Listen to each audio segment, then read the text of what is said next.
Hello students, मैं कृष्णपाल सिंह, सहायक आचार्य भूगोल आज उपस्थित हूँ एक नए वीडियो के साथ। और आज हम अपने इस वीडियो में बात करेंगे महासागरीय नितल के उच्चावच के बारे में कि जो महासागर की सरफेस है, महासागर का जो तल है, उस तल पर भी विभिन्न प्रकार के उच्चावच पाए जाते हैं, ऊबड़ खाबड़ या ऊंचाई नीचाई वाले स्थान पाए जाते हैं। तो महासागर की जो तली है, उस महासागर की तली को उच्चावच के आधार पर हम मुख्य रूप से 4 प्रकारों में या 4 भागों में विभाजित करते हैं। तो यहाँ पर हम महासागरीय नितल के इन्हीं उच्चावचों के बारे में बात करेंगे कि प्रमुख रूप से महासागर की तली को कितने भागों में बांटा जाता है।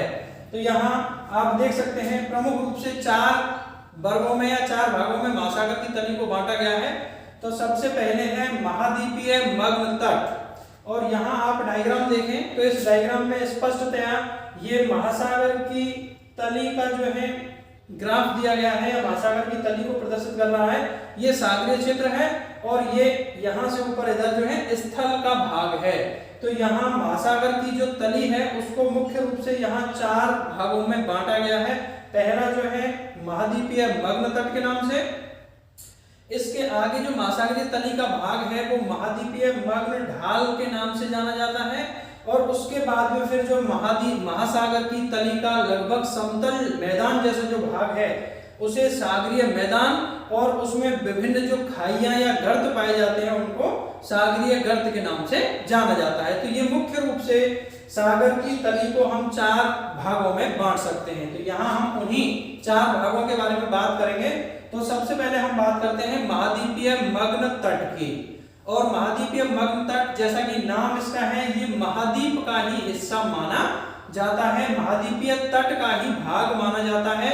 और ये मग्न है अर्थात जल के अंदर डूबा हुआ है। तो महाद्वीप या स्थल भाग से लगा हुआ, स्थल भाग से सटा हुआ महासागर की तली का शुरुआत वाला जो भाग है, जो मुख्य रूप से जल में डूबा रहता है और जिस पर जल की गहराई अधिकतम 100 फैदम तक होती है। अर्थात महाद्वीपीय जो तट है, जो किनारा है, वहां से लेकर के और आगे सागर की तली में और गहराई की ओर जाएं, आगे की ओर सागर की ओर जाएं, तो वहां जो महाद्वीपीय मग्न तट है वहां तक उसका विस्तार माना जाता है जब तक की गहराई 100 फैदम हो। अर्थात महाद्वीपीय मग्न तट पर जो गहराई है जल की वो अधिकतम 100 फैदम या 600 फीट तक मानी जाती है। और यदि हम ढाल की बात करें तो यहाँ आप डायग्राम देख सकते हैं, ये बहुत ही धीमे ढाल वाला तल है। अर्थात ये महासागर का बहुत कम ढाल वाला या धीमे ढाल वाला भाग है जो कि महाद्वीप के मुख्य तट से सटा हुआ होता है। और यहाँ पर जो ढाल है वो मुख्य रूप से 1 डिग्री से 3 डिग्री तक का ढाल पाया जाता है। अर्थात महाद्वीपीय मग्न तट का जो ढाल है वो 1 डिग्री से लेकर और अधिकतम 3 डिग्री या 3 डिग्री से कम ही होगा। तो इस प्रकार का धीमे ढाल वाला जो महासागर की तली है, जो कि मुख्य तटीय भूमि या स्थल भाग से चिपटी हुई है, तो इस प्रकार के महासागर की तली के भाग को महाद्वीपीय मग्न तट के नाम से जानते हैं।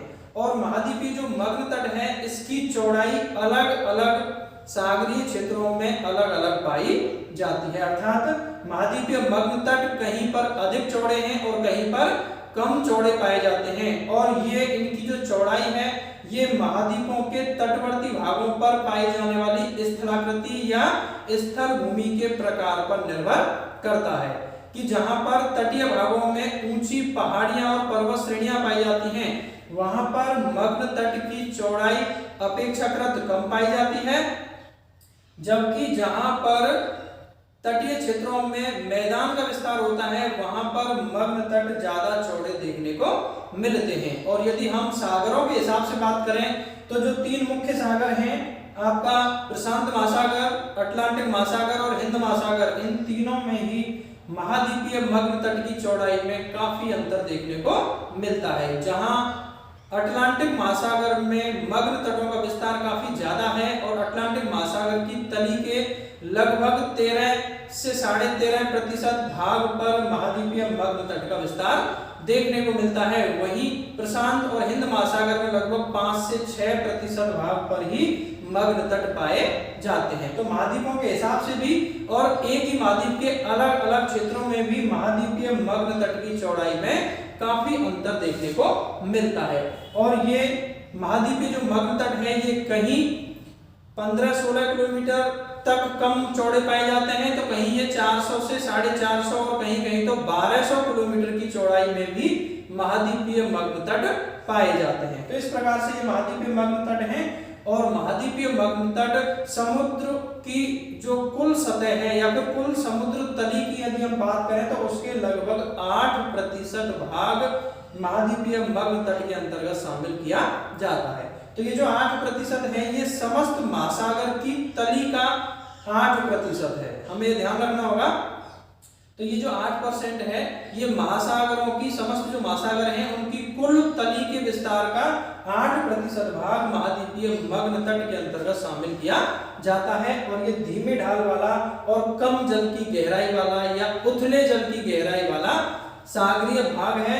और चूंकि यहाँ पर ढाल धीमा है इसीलिए स्थल भागों से प्राप्त जो अपर्दन से प्राप्त जो मलबा है वो इस मग्न तट पर पाया जाता है। अर्थात जो नदियां हैं वो स्थलीय भागों से अपर्दन द्वारा पदार्थ को ला करके जब वो नदियां सागर में मिलती हैं तो वो अपने साथ लाए गए रेत, बजरी, कंकड़, पत्थर जो भी हैं तो उनको इस मग्न तट पर ही निक्षेपित कर देती हैं। तो इस प्रकार से मग्न तट पर छोटे से लेकर काफी बड़े आकार के स्थलीय जो टुकड़े हैं या स्थलीय खंडों से प्राप्त अपर्दित पदार्थ है वो यहाँ पर निक्षेपित पाया जाता है। अब हम बात करते हैं दूसरा जो भाग है महासागरीय तली का और वो है महाद्वीपीय मग्न ढाल।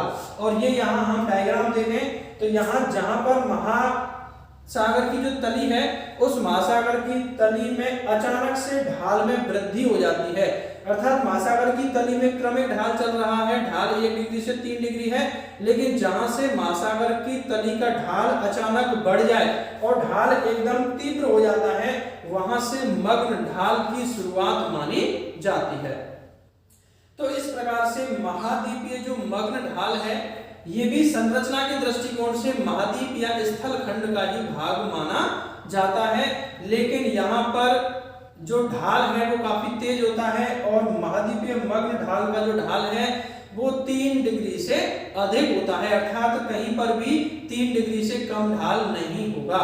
तो ये काफी तीव्र ढाल वाला तली का भाग है। और इस पर जो जल की गहराई है चूंकि ढाल तीव्र है इसीलिए इस पर शुरुआत से लेकर के और जहां तक महाद्वीपीय मग्न ढाल माना जाता है वहां तक इस पर जल की गहराई काफी तीव्रता से काफी तेजी से बढ़ती है। और महाद्वीपीय मग्न ढाल पर जो जल की गहराई है वो 100 फेदम से लेकर के 1700 फेदम तक मानी जाती है। तो इस प्रकार से ये महाद्वीपीय मग्न ढाल काफी तीव्र ढाल वाले महासागरीय तली है जिस पर जल की गहराई 100 से 1700 फेदम के बीच में पाई जाती है। और जो महाद्वीपीय मग्न ढाल है चूंकि इसका ढाल काफी तेज है इसीलिए इस पर जो मलबा है उस मलबे का निक्षेपण बहुत कम देखने को मिलता है, क्योंकि यहाँ पर ढाल तीव्र होने की वजह से जो मलबा है वो यहाँ रुक नहीं पाता। फलस्वरूप महाद्वीपीय मग्न ढालों पर निक्षेपित स्थल रूप नहीं पाए जाते और यहाँ पर अपर्दन से बनने वाली कुछ कंदराएं, कुछ सागरीय गुफाएं अवश्य रूप से पाई जाती हैं। तो महाद्वीपीय मग्न ढाल पर अपर्दन से बनने वाली सागरीय जो कंदरा कह सकते हैं या फिर विभिन्न प्रकार के सागरीय अपर्दनात्मक जो स्थल रूप हैं वो यहाँ मग्न ढाल पर बन जाते हैं। तो इस प्रकार से ये महाद्वीपीय मग्न ढाल है। अब हम बात करें तीसरा गहरे सागरीय मैदान की। और ये गहरा सागरीय मैदान आप देख सकते हैं जहां पर ढाल जो मग्न ढाल का तीव्र ढाल वाला तली का भाग था जब ढाल लगभग समाप्त कह सकते हैं या फिर ढाल बहुत धीमा हो जाता है और सागर की जो तली है लगभग समतल मैदान के रूप में बदल जाती है तो वहां से सागरीय मैदान की शुरुआत मानी जाती है। अर्थात सागरीय मैदान सागर तली का वह भाग है जिस पर ढाल बहुत धीमा पाया जाता है और जो काफी चौरस मैदान के रूप में होते हैं। तो इस प्रकार की विस्तृत, चौरस और समतल जो तली है उसको गहरे सागरीय मैदान के नाम से जाना जाता है और ये महासागरों का सबसे अधिक विस्तृत भाग है। महासागरों की तली का सबसे ज्यादा जो विस्तार पाया जाता है वो गहरे सागरीय मैदानों के अंतर्गत ही आता है। और यहाँ हम गहराई देख सकते हैं तो गहराई 3000 से 6000 फैदम के बीच में इसमें गहराई पाई जाती है और ये अलग अलग सागरों के हिसाब से इसमें गहराई में भिन्नता देखने को मिलती है। तो विभिन्न सागरों में और सागरों के ही अलग अलग भागों में गहरे सागरीय मैदान में जो सागर की जल की गहराई है वो 3000 फैदम से लेकर के 6000 फैदम के बीच में पाई जाती है और ये पृथ्वी के सबसे समतल भाग माने जाते हैं। अर्थात हमारी संपूर्ण पृथ्वी की जो सतह है जिसमें कि हम स्थलीय भाग और महासागरीय भाग दोनों को ही शामिल करें तो उसमें सबसे ज्यादा कम उच्चावच वाले या सबसे ज्यादा प्लेन या समतल जो भूभाग है वो यही गहरे सागरीय मैदान है जिसमें उच्चावच काफी कम देखने को मिलता है। हालांकि हमें ध्यान रखना होगा कि इस गहरे सागरीय मैदान में भी उबड़ खाबड़ स्थितियां और कुछ उच्चावच, कुछ छोटी मोटी पहाड़ियां, समुद्री कटक, ये सारी चीजें देखने को मिलती हैं, लेकिन फिर भी स्थल की तुलना में इन मैदानों में उच्चावच काफी कम पाए जाते हैं, इसीलिए इनको पृथ्वी के सबसे ज्यादा समतल भूभाग कहा जाता है। और यदि हम इनके क्षेत्र विस्तार की बात करें तो जो गहरे सागरीय मैदान है ये संपूर्ण महासागरीय तली के लगभग 75% भाग को घेरे रहते हैं, लगभग 75% भाग को अपने अंदर समाहित रखते हैं। तो कुल मिलाकर किसी भी महासागर का सबसे ज्यादा जो विस्तृत भाग है महासागर की तली का वो यही सागरीय मैदान के अंतर्गत आता है। तो हम देख सकते हैं ये जो महासागर की तली का जो लगभग समतल चौरस भाग है ये सागरीय मैदान है और यही किसी महासागर में सबसे ज्यादा पाया जाता है। लेकिन यदि अलग अलग सागरों की महासागरों की बात करें तो जैसे अटलांटिक की बात करें तो अटलांटिक महासागर में चूंकि महाद्वीपीय मग्न तट और मग्न ढाल का विस्तार बहुत ज्यादा है, इसीलिए अटलांटिक महासागर में गहरे सागरीय मैदानों का विस्तार लगभग 55 से 60% ही पाया जाता है।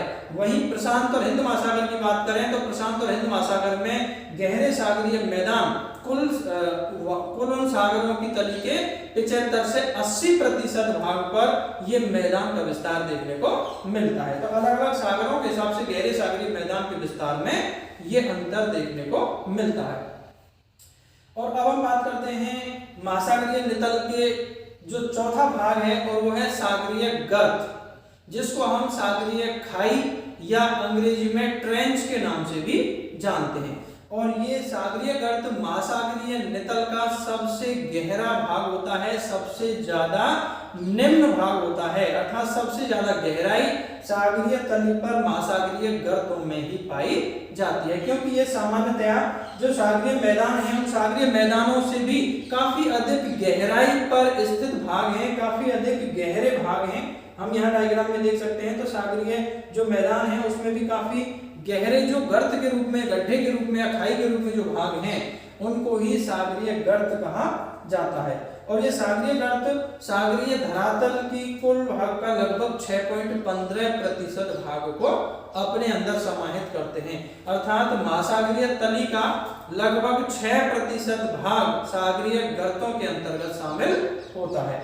और यदि हम अब तक के ज्ञात किए गए गर्तों की बात करें तो अब तक विभिन्न भूगर्भविदों के द्वारा सागर तली में लगभग 57 गर्तों की खोज की जा चुकी है और उन 57 गर्तों में सबसे ज्यादा जो गर्त है वो प्रशांत महासागर में है, लगभग 32 गर्त प्रशांत महासागर में खोजे जा चुके हैं, जबकि 57 में से अटलांटिक महासागर में 19 गर्त और हिंद महासागर में कुल 6 गर्त अब तक खोजे गए हैं। तो इस प्रकार से ये सागरीय गर्त हैं जो कि सागर तली का सबसे गहरा भाग होता है।